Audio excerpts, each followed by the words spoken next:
tapi belum boleh dibuka ya Bapak Ibu. Setelah semua disajikan, baru kita ke tata cara makan. Ya.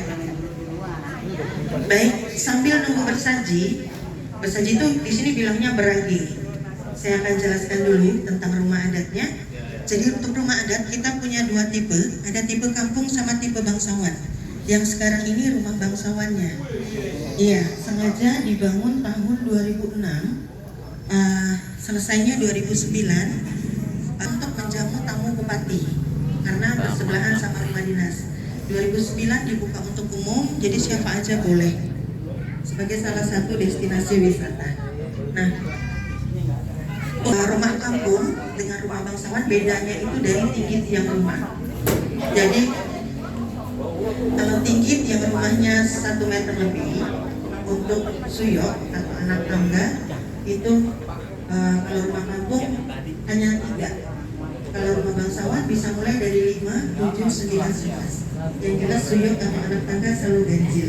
Nah kalau rumah kampung tinggi tiang rumahnya hanya 30 sampai 50 cm.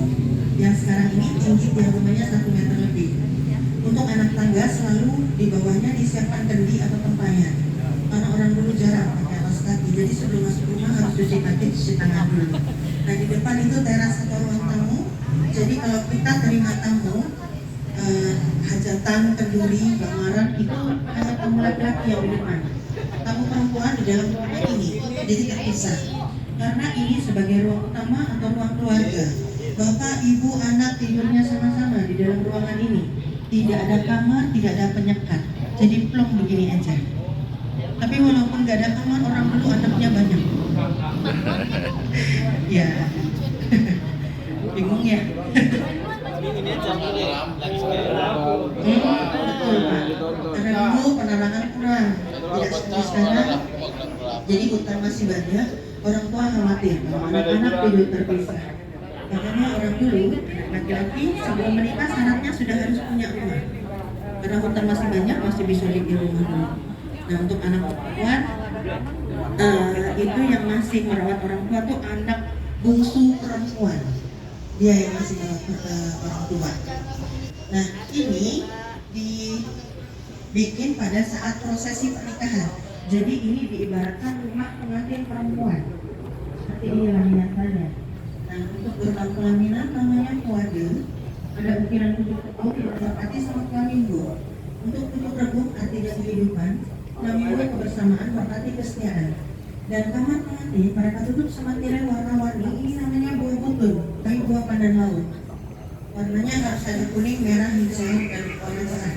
Kuning artinya kemakmuran, merah keberanian, hijau kesuburan.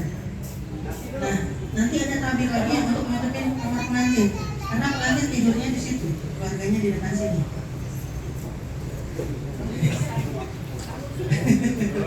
Ya, saya bahas kamar pengantin ya, repot nanti. Kita langsung ke kelinci aja. Kelinci ini tempat duduk pengantin. Jadi pengantin dulu kan duduk di kursi bapak ibu, duduk di bawah. Nah di sini pada saat akad sebelum akad nikah itu pengantin perempuan harus khatam Quran dulu. Jadi setelah khatam, pengantin perempuan bagikan kembang telur itu ke anak-anak. Ya itu memang telur rebus ditusuk sama lidi. Lidinya nggak pernah dibuang, dipakai lagi untuk baca Quran. Jadi maksudnya biar anak-anak mau belajar ngaji. Nah kalau sekarang biar anak-anak bersemangat untuk ngaji, biasanya telur rebus itu dipakein hiasan, ditambahin kuah, permen, makanan kecil. Jadi biar anak-anak rebutan ngambil itu. Nah setelah pengantin perempuan khatam Quran, dia masuk ke dalam akad pengantin. Jadi pada saat akad tidak disandingkan, pengantin perempuan dengan pengantin laki-laki tidak disandingkan sebelum sah akad.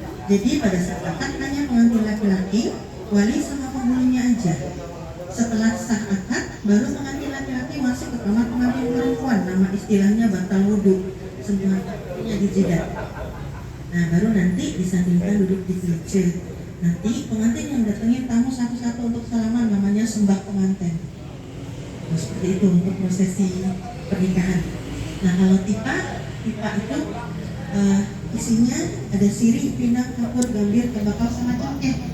Ada kepanjangannya, tanda ikatan pernikahan atau persaudaraan antar keluarga. Nanti itu dimakan. Ampasnya dibuang di keludahan. Jadi yang mirip punya kelurahan sendiri biasanya biar nggak repot.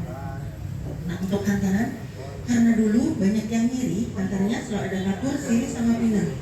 Otomatis sekarang udah nggak mau, maunya yang di kotak-kotak itu. Udah lebih macam-macam untuk hantaran. Kayak bukanlah sajadah skincare ya, bisa tas. Dan lebih macam-macam untuk hantarannya.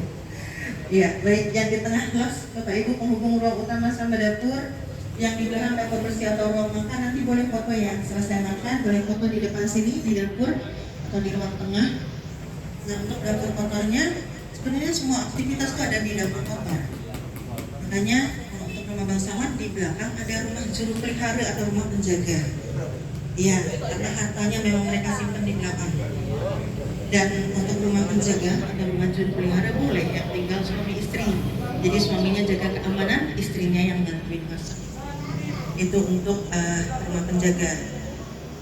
Untuk kolong rumah namanya berungan. Kalau dulu sebagian untuk ternak tapi tidak banyak. Mereka kebanyakannya di kebun. Nah setiap sore itu mereka selalu bakar sabut kelapa sama daun serai ya.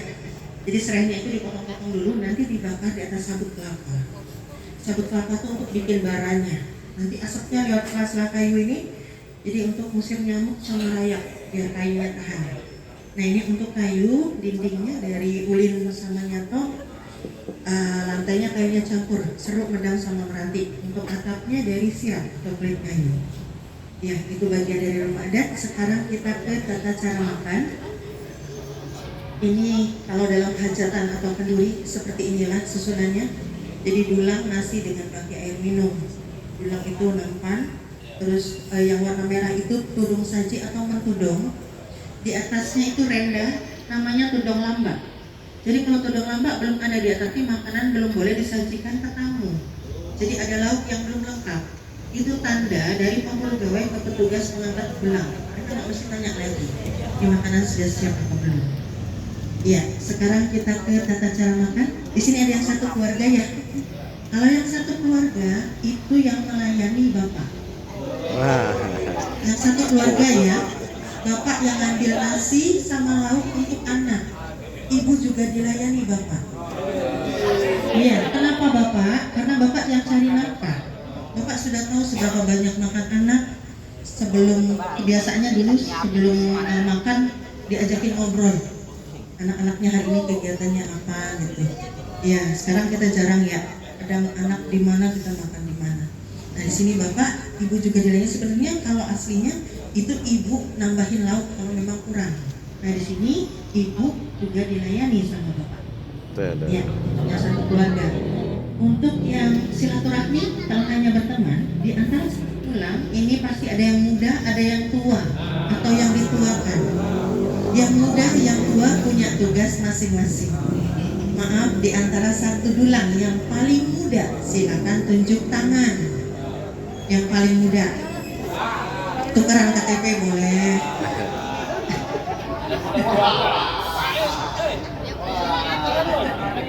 Yang paling muda. Iya, oke, siap. Yang paling tua atau yang dituakan, cakep Pak. Siap.